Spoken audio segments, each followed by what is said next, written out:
s'appelle Arctic Spirit, je suis artisan maroquinier et donc je fabrique toutes sortes d'articles, du sac à la ceinture, au portefeuille, au bracelet, etc. etc. Alors c'est ma 4e année et j'espère vendre quelques articles, évidemment, je suis là pour ça.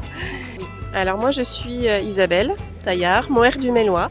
Je suis éleveuse de chèvres Angora. J'ai un troupeau d'une petite 50aine de chèvres et de boucs Angora qui produisent du mohair. Je pense qu'en effet ce salon est une ouverture, une porte qui s'ouvre aux femmes créatrices de manière à pouvoir se faire connaître. C'est un salon très qualitatif. Alors moi je suis Emmanuelle Prinet de Déco Pas Bête et moi je fais 2 choses en fait, j'ai 2 activités. Le chantournage, c'est de la découpe de précision sur bois réalisée à la main à la scie à chantourner. Donc c'est de la découpe complètement artisanale du bois. Et je fais également de la couture pour les animaux. Mon entreprise s'appelle Lila Lacotti, donc je suis modiste. C'est-à-dire que c'est le métier de fabriquer des chapeaux. C'est vrai que le terme est un petit peu disparu aujourd'hui parce que c'est un métier compliqué de par les savoir-faire, les matières. Donc je fais du chapeau prêt-à-porter, soit du chapeau pluie, soleil, homme, femme, et je fais aussi des articles de cérémonie et je fais toute saison, printemps, été, hiver. Et donc forcément j'utilise des matières très variées. Et des techniques également variées. Alors, je m'appelle Sandrine Combeau-Frérou, je suis viticultrice dans l'Entre-deux-Mers et je produis des vins blancs, des vins rouges, des vins rosés, du crément. Voilà, il y en a un petit peu pour tous les goûts. Oui, alors je m'appelle Marie Moreau et je suis d'un côté je suis écrivaine, j'écris donc des livres bien sûr, et de l'autre côté je suis peintre, mais pas que, en fait je fais aussi de la sculpture, mais là c'est pas produit ici. Et au niveau de la peinture, c'est tout ce qui est peinture à relief. Donc ça nous permet d'avoir un tableau dans une pièce et en fonction de la luminosité de la pièce, le tableau évolue. Alors pour moi, la femme est importante déjà dans l'artisanat et dans le monde. Bien sûr, évidemment.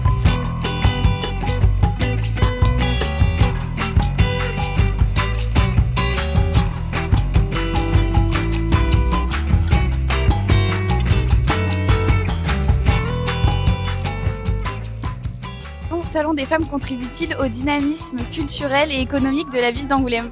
D'abord parce que Angoulême est ville créative UNESCO, vous le savez, et donc on laisse une grande place à toute la créativité et à travers ce salon Talents de femmes, c'est beaucoup de femmes créatrices qui viennent donc montrer d'abord leur talent, leur artisanat d'art et qui les mettent en lumière. Et donc ça montre donc à quel point le territoire évidemment dispose de talent. Et puis c'est aussi quelque chose d'important pour la ville d'Angoulême, d'accompagner donc tous les clubs services, notamment les clubs services féminins, puisqu'ils sont à nos côtés sur beaucoup de problématiques communes qu'il faut faire avancer. Et les choses aussi avancent grâce à elles. Bonjour, mon parcours, donc j'ai fait l'hôtellerie-restauration. Et à un moment donné, dans la restauration, on se dit il faut connaître le vin. Donc voilà, j'ai fait une mention sommellerie à l'époque, j'avais 18 ans. Et puis ensuite, j'ai créé mon restaurant il y a 23 ans, donc le Compostelle à Tusson. Je suis dans l'association des sommeliers Poitou-Charentes depuis 15 ans.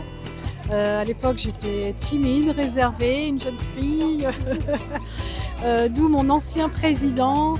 Mes 2 anciens présidents ont su me porter vers le haut et c'est pour ça aujourd'hui que je suis présidente de cette très belle association.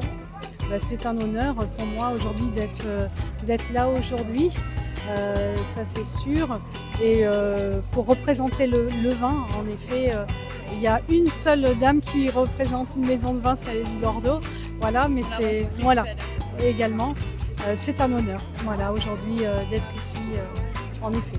Donc Alexandra Rougereau et je suis présidente pour cette année du club Soroptimiste d'Angoulême. Donc Soroptimiste International, il y a beaucoup de clubs au niveau international. Nous en France on a à peu près une centaine de clubs, il y a plus de 2000 membres et on a une ONG, une organisation non gouvernementale et on fait partie de l'UNESCO et on fait effectivement la défense du droit des femmes et des filles dans le monde. Et nous, on le fait au niveau local, dans le club du Soroptimiste d'Angoulême. Ici, dans le département, on a la chance d'avoir 2 clubs, celui de Cognac et celui d'Angoulême. Et puis après, dans toute la France, je vous dis, il y a à peu près une centaine de clubs.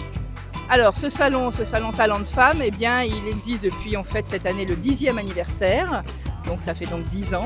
Et à chaque fois, effectivement, on améliore nos compétences et l'accueil de cette année, nous avons l'accueil de 42 artisanes. Alors, l'avenir de ce salon, bien évidemment, on le voit de plus en plus important.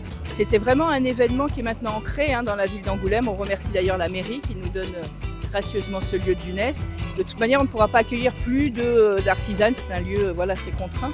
Mais on espère effectivement au niveau de la qualité de mettre en avant la valeur et la qualité de l'artisanat au féminin. Eh bien ce collier, voilà, j'en suis très fière, ce collier. Il y a toutes les petites barrettes et ces petites barrettes représentent chaque présidence. Nous sommes un club assez vieux puisque nous avons été créés en mai 1948. Voilà, et donc depuis 75 ans, eh bien, ce club perdure et nous avons aujourd'hui 34 membres. Donc c'est un club où il y a beaucoup de membres et des membres très très actifs dans cette défense du droit des femmes et des filles. De quelle manière les fonds sont-ils redistribués à la suite de ce salon? Voilà, donc chaque action que l'on fait dans toutes on a 5 axes au niveau des clubs des sœurs optimistes. Cet axe-là aujourd'hui, c'est le leadership des femmes. Et chaque entrée, donc cette entrée est à 3 € pour le salon, et chaque entrée, les fonds sont entièrement redistribués sous forme de bourse, puisque voilà, et on choisit des femmes qui ont un projet entrepreneurial ou un projet de reconversion, et on octroie des bourses. Voilà à quoi sert notre argent. Chaque action que l'on fait, les sommes sont redistribuées localement pour justement l'entrepreneuriat. Alors moi je suis artisan dans la pâtisserie du Moyen-Orient qui est revisitée pour certains parce que je fais de la torréfaction. En fait les fruits à coque je les torréfie un peu comme le café ou le cacao et du coup ça change les goûts, ça exalte plus en goût. C'est pas comme si c'était grillé en fait. Grillé c'est beaucoup plus doux.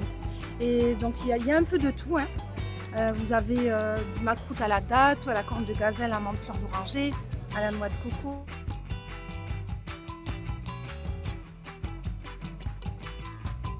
C'est un rapport avec les femmes et moi ça me touche énormément. Voilà, j'aime beaucoup le contexte par rapport aux problèmes que rencontrent les femmes, tout ça, l'association et tout. Je trouve ça vraiment c'est une très très bonne idée. Bonjour, je suis Magali, je fais de la marqueterie de paille, un métier d'art ancien. C'était au 17e, les nonnes et les bagnards qui faisaient ça. Et ça s'est arrêté, le savoir-faire, quand les bagnes ont fermé en francs. Bonjour, je m'appelle Nathalie Vossel, j'ai 55 ans. Je fais de l'élevage de cailles, voilà, en plein air. J'ai mes petites pondeuses, j'en ai une 60aine, qui me font les œufs. Les œufs sont mis dans une couveuse.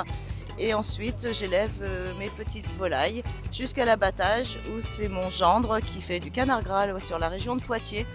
J'ai obtenu une bourse en fait via les Sœurs Optimistes, via Madame Joulet Anne qui est mon imprimeur qui me fait toutes mes impressions, donc flyers, étiquettes, où j'ai obtenu une bourse de 3 000 € qui m'a permis et aidé également à pouvoir m'installer et acheter mon matériel, entre autres la vitrine réfrigérée que vous avez ici et une deuxième couveuse pour pouvoir mettre mes œufs de caille pour pouvoir avoir mes petits.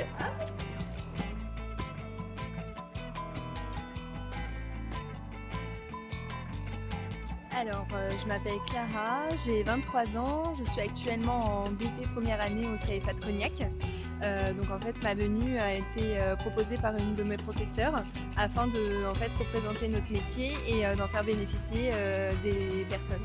Je trouve que de manière générale on n'a pas forcément en tant que femme beaucoup de place. Donc je trouve ça extrêmement intéressant qu'il y ait ce genre d'initiative.